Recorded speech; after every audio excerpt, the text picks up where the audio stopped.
Well, good morning, everybody, and welcome aboard Dream Chaser. It's Sunday morning, and I decided to get a good early start today. So I'm up just about the time the sun's coming out, headed down this way. Essentially, I'm trying to beat the heat of the day. You saw a little bit of the footage. Deb and I were down here yesterday, and it was brutally hot, brutally hot. So today I'm going to start doing some work on the top side. I'm going to get the stanchion bases all through bolted. It means I have some holes to drill in the boat. I modified some fender washers as backing plates yesterday, so I'll be putting those through. And I hope to get all of that done. And then if that is complete, I believe I will start to work on sanding the toe rails as well. Deb did pretty much from the entry gate all the way back and did 2/3 of the cockpit, or 3/4 of the cockpit. I'm going to try and get the rest of that done. And then as the heat of the day starts to form, I'll go back down below. The air conditioning's running. And I want to get the last 8D battery out if I can and start to look at the area where the batteries go. I think I'm going to end up building a new battery box and start preparing it for essentially a new house bank that will go in there. Right now I'm thinking it's either going to be 6 or 8 220 amp hour 6-volt batteries. So I'll be putting them in series and parallel. Essentially, you series every 2 together, so your 2 6-volt batteries become 12, and then you parallel the 4 of those banks together, essentially of 8 batteries, for a total of 880 amp hours of house bank life. So that's the thought right now. I still need to finish all the calculations on our actual power consumption to see if I need to go 8 or I can do 6 or actually, our power consumption probably says I need 15, but I'm not doing that. We got to start to conserve a little bit on the power side. So let me get started before it gets too blazing hot out here. And of course, as I'm driving over the bridge, I leave home on the north side, North Shore of Pontchartrain, and it's cloudy but okay. And as I'm coming over the bridge, I see lightning and whatnot shooting all down around me. It's a 24-mile bridge across Lake Pontchartrain. Get through a heavy rainstorm at about mile 18 of that bridge as it decrements, and then at about mile 9 it stopped raining. It's cloudy again, but essentially it's nice. It's actually cool. So hopefully this lasts a while today, and the thunderstorms are going north and not south. So hopefully the ones I ran through are not coming my way, though I just heard a little rolling thunder right now. So let's get started.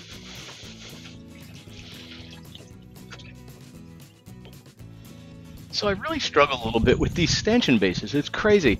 So as I mentioned in an earlier video, they're mounted through the gunnel as opposed to down through the deck. I had some 4-inch bolts. They were just a little bit shy. In some cases they were long enough, but in most cases they weren't. You can't find 4 1/4, though I was trying to use acorn nuts on the end. That's the one with the decorative sort of stainless dome over the top, so you don't see the threads, right? Make it look good since it's visible on the outside of the boat. Those things are only about a 1/4 inch deep, so I can't have more than a 1/4 inch of the thread sticking out. I could find 4 1/2 inch long bolts, and I talked to the fabricator. He's like, well, you can cut all of them. I'm like, oh, what a pain that is. And as soon as I go to cut it, I know I'm going to ruin the thread, so I've got to, to do that, I'd have to basically put a nut on it, cut it, back the nut off as a sacrificial one to sort of reform the threads, if you will.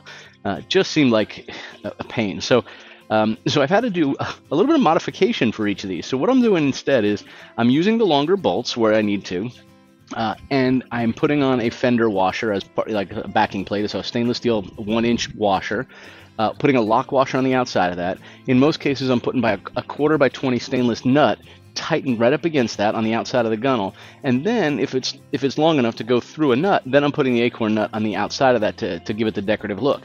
In some cases where the screws are lower and closer to this formed-in molding of the plastic, the fiberglass that's supposed to look like wood trim, in those cases it's long enough so that I can just use the acorn nut, so that it's a fender washer, the lock washer, and the acorn nut. Add to that fact that because of the shape of the hull, right? The hull is smooth, and then it goes in the sort of molded piece of fiberglass that looks like lap siding. You add to that, and some sections are they have this little cove shape, and the fender washer wouldn't fit up against it, but I still need the backing plate. So I've modified the fender washers as well, and I've cut a bunch of them in a shape that would fit right along the edge of that molding. It doesn't quite give me the extent of backing plate, but it still gives me 2/3 of that 1-inch diameter backing plate. So let me kind of show you. I've got the first one here set up, and it's funny. I've ordered these stainless parts off of Amazon and at Fastenal, and after getting them in, I'm like, oh my gosh, now I need the 1/4 by 20 nuts. So those I just got at an Ace Hardware because they had true stainless ones as well. But man, it's been this little simple task should not take this long and should not be this involved. You know, wait, order parts, waiting, order parts, waiting, modify parts, try it, modify parts again. Now let me show you what we have here. So we have our stanchion base right here, and the base is on the inside of the toe rail. This is on the outside. You can see here what I meant. So here's a case where the screw is a little bit longer. The 4-inch one was too short, but the 4.5 is long enough, too long. So I have a fender washer. Behind this 1/4x20 nut is a lock washer. Then I have the 1/4x20 nut, and then I have the acorn nut over the top just to give it this decorative look. In this particular case, that's the longest one. You can see there's actually a gap between the acorn nut and the fender washer, and again, it's just there for looks, and if somebody's this close to it, they'll see it. If not, they'll probably never notice it. Same thing here. This kind of looks good. You can see I've got this one tightened up real good. This one's just snug. This one worked really well. As a matter of fact, you can see it's pulled up nice and tight against the hull, and the 1/4x20 nut isn't even bottomed out, or the acorn nut's not even bottomed out. And then here's one where I had to modify it. You can see how this fiberglass has this coved shape, so I had to cut a little bit of the fender washer at an angle so it fits tight here and flat up against the surface here, but would go in this section there. So just got to now repeat that 16 different times. We'll get moving. And it's very different depending on where it is on the boat. I'll show you what I mean. As I go forward, you can see here that hole is going to be the lower one, so I won't have to use any of the modified or cut fender washers there. And as we go forward a little bit more, again, I won't need a modified one here, but as I come up this direction, because of the angle of the toe rail, you can see on that top one, I don't even know if I'm going to be able to get a backing plate on that one. So very interesting look here. Alright, I've gone ahead and put all of the bolts through. We have the very forward stanchion. That's why I like coming by and checking my work. I forgot an acorn nut on that one. Go ahead and get that one. The third one back. There's the fourth one back. And the fifth one back right here. Then we have the sixth one. And ultimately they'll end up being a seventh and an eighth right here by the boarding gate. Nick's waiting to fabricate those because he's going to sort of design what it looks like and make sure everything curves and matches the curves of the teak rail back there as he works on the ones for the stern. But I'm glad I came down here early this morning. You know, the sun's, I don't know, look at the sun. It's probably, maybe it's 9:30, 10 o'clock. It's definitely warm. It's a little rough on the knees. It's taken me a couple of hours to essentially do all those. Each of those things had 4 screws in it. I would take 2 diagonal screws out, drill them, bed them, put the long bolts in, tighten them up, and then I would back out the other 2 diagonal screws, and then I would repeat the process on those. And I did that because I didn't want anything to move around and make sure I didn't end up with where the screw hole went in. When I drilled it, I wanted to make sure I drilled in that same hole. I didn't want to add any additional holes or waller it out or oval it out or anything like that. So really spent some time to make sure that I had all of those matched up, if you will. I think I'm going to go ahead and do a little bit of sanding here as well, but first I'm just going to wash the deck. As I did that, as I was, drilling through there with pieces of fiberglass and, a little bit of the sealant that goes at the hull to deck joint, all those things that were inside of that ultimately I drilled out. Again, those are 4-inch deep holes, so they're going through several layers. But I think I'm just going to take the little brush, new paint, and I want to keep it looking good. So take the brush, scrub the deck real quick, and rinse everything off and kind of see how the deck flows water and all that kind of stuff. I figured I would spare you the boredom of watching me in real time do the sanding, so I've sped this up quite a bit.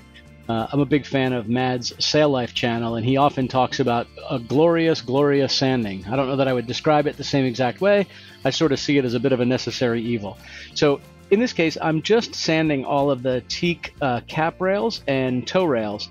I'm using 120 grit sandpaper, and I'm either using an electric sander or an air sander, depending on the section that I'm actually doing. Because I have all the spindles here too, you'll also see that I'm using what they call a band file. It's essentially a small belt sander. This particular one happens to be a 1/2 inch wide, and it's great for knocking the heavy stuff off of those spindles.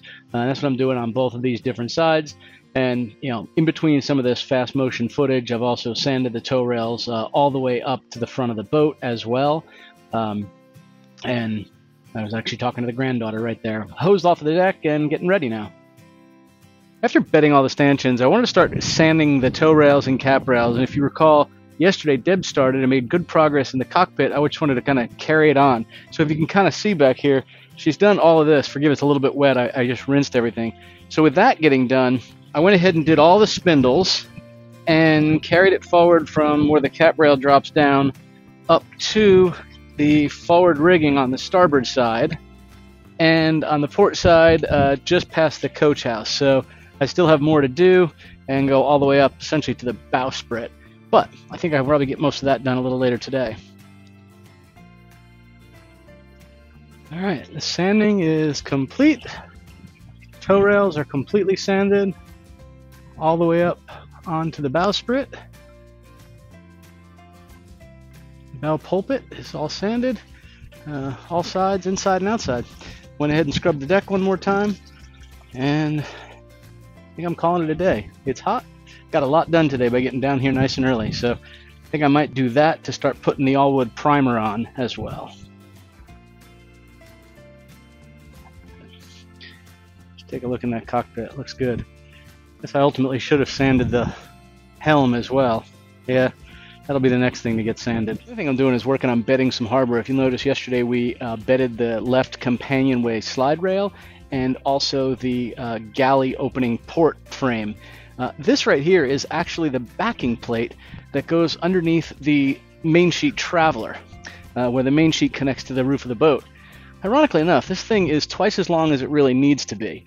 So just to make it look a little cleaner, I think I'm going to carry it over to Nick's shop. He probably has the right tools for this, and see if he wouldn't mind just cutting this for me. I need a cut off of each side, basically. I'll cut about a foot off one side, about 8 inches off the other. Now, good morning. I'm down on the boat. I just came down to put the bronze rails down on the companionway. I needed to pick up some screws, which I just did. Let me show you what that looks like. It's pretty simple. It's just this track here. And unfortunately, there are some spots where the old bronze ones had broken, but the nice thing is it slides nice and easy and closes right up. There we go. As the boat projects have been nearing completion, I've been spending a lot more time working on the boat. Rather than just weekends and maybe one occasional night during the week, I'm essentially getting up every morning, driving the 24-mile bridge across Lake Pontchartrain down to the boatyard, doing work prior to having to go to work at 8 o'clock in the morning, and oftentimes working at a local Starbucks somewhere near the boat so I can wrap up again as soon as work is over and get back to the boat in the afternoon. Good morning. I decided to come down to the boat again early this morning. I'm going to try and get a couple things done real fast. What I want to do is I want to pull off the molding that you see up here. So I've got to take off the, I've got to take these fishing rod holders down and whatnot so I can get these pieces of molding off, and ultimately I want to paint on the ceiling up here. My goal is to just give the whole ceiling a nice light coat of white paint, and then ultimately I'm going to cover it with insulation, and we're going to put like a beadboard sort of design right up here between these beams. We're thinking we'll put 2 inches of insulation, a nice little piece of furring strip right here, and then we'll hook the beadboard up across those. So that should look pretty good. My initial thought was to remove these fishing pole racks and then pull the trim off of each of these beams. After I'd removed the fishing racks, I realized that that trim runs underneath a ceiling-mounted handrail on the other side, so I'm not going to do that. I will go ahead and remove the pair of the fishing pole racks just to get them out of the way as I'm painting and doing prep work for the ceiling. Once the racks were off of the ceiling, it was now time to just wipe the entire ceiling down with a light coat of paint thinner on a rag, and then it's taping. And now it's really just a matter of prepping all the surfaces and protecting the edge of the bulkheads, the side walls of the coach house, as well as the teak trim that I was not able to remove. All right, as you can see, I have all the trim taped up. I just went ahead and put the tape just on the very edges. I'm actually doing the upper ceiling up here and not so much down here, so it's just a matter of making sure I don't bump them going up or down there. So that's the plan. I'm going to go ahead and put a coat of this stuff on here. Deb went ahead and got this sort of topside paint that had a mold inhibitor added to it, so hopefully that'll help out. I won't bore you with all of the taping up, but you can see here I did put some plastic down to protect any possible drips, and I'm using just a very small 4-inch foam roller. I'm using kind of a disposable type to make this much easier. The paint we're actually putting up here is an oil-based enamel that contains an anti or mold-resistant material as well, which we thought would be good for this type of a environment. One of the things that really surprised me as I put this paint on the ceiling was just what a difference this really made in the way the overall boot looked. It brightened it up, and it certainly made it just feel a little bit more new or clean or sterile or something. I don't know what it was. And this was just the first coat. All right, I'm bolting. It took a little bit longer than I thought. It cut about 20 minutes into my work day, so I am running over to Starbucks real quick. I've got to get to work already. But it was good. I got the one whole coat done all around the roof. I did not have time to get out the brush and actually do the sides of those beams, so that'll be the next thing I come back down here and do. Alright, so I have the first coat of paint on the entire ceiling. It looks pretty good, and now I'm just going to go in and do the sides of each of these beams. I ran out of time this morning, so later this afternoon I'm going to go ahead and do a coat of paint with the brush.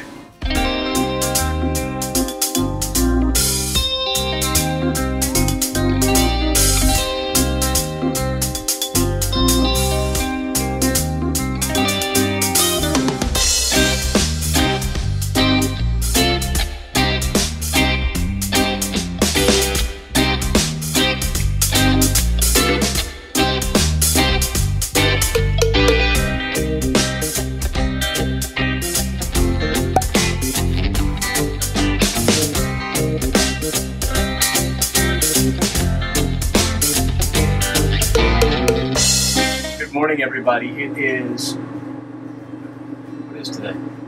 Good morning, everybody. It's Wednesday morning. I'm down at the boat again. This whole week I've been coming down real early, working on the ceilings in here.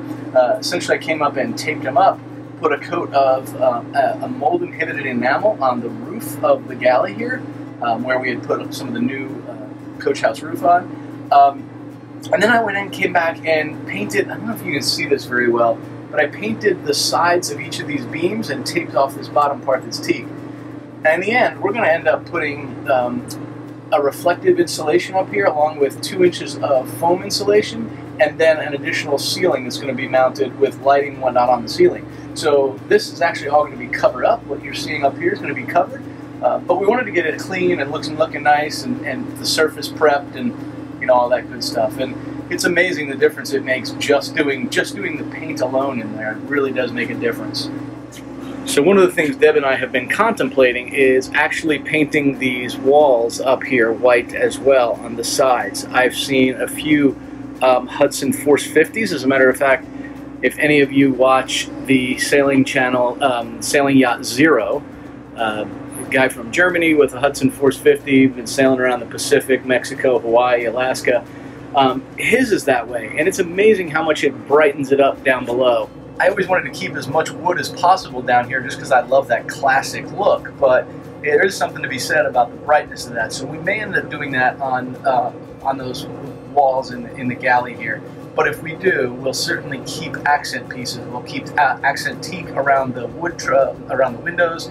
We'll keep the handholds that are behind me just above the counter.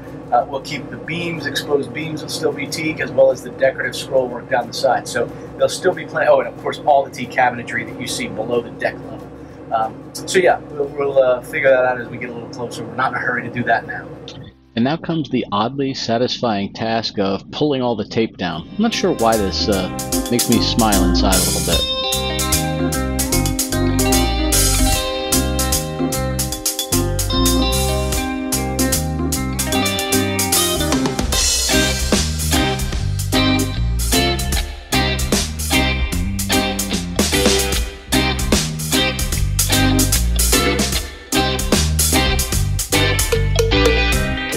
Well, I've got the tape pulled off up here, and I like the way this looks. Of course, I was actually going to try and get one coat of Awlwood primer down on the teak rails this morning. This whole week they said there was going to rain, and so far no rain. Beautiful, no clouds in the sky as I came left the house this morning, and of course I get to the boat and it's cloudy. So I think I'm going to hold off on putting on a coat this morning see if this little shower comes through. Maybe at lunchtime try and put one on before rain comes tomorrow. I really want to try and get at least one coat of the primer on, and then hopefully at least 1 or 2 coats of the Awlwood over the next couple days. The key is I gotta get the Awlwood MA clear protected on top of the primer within 24 hours of its initial coat. So I'm under the gun a little bit.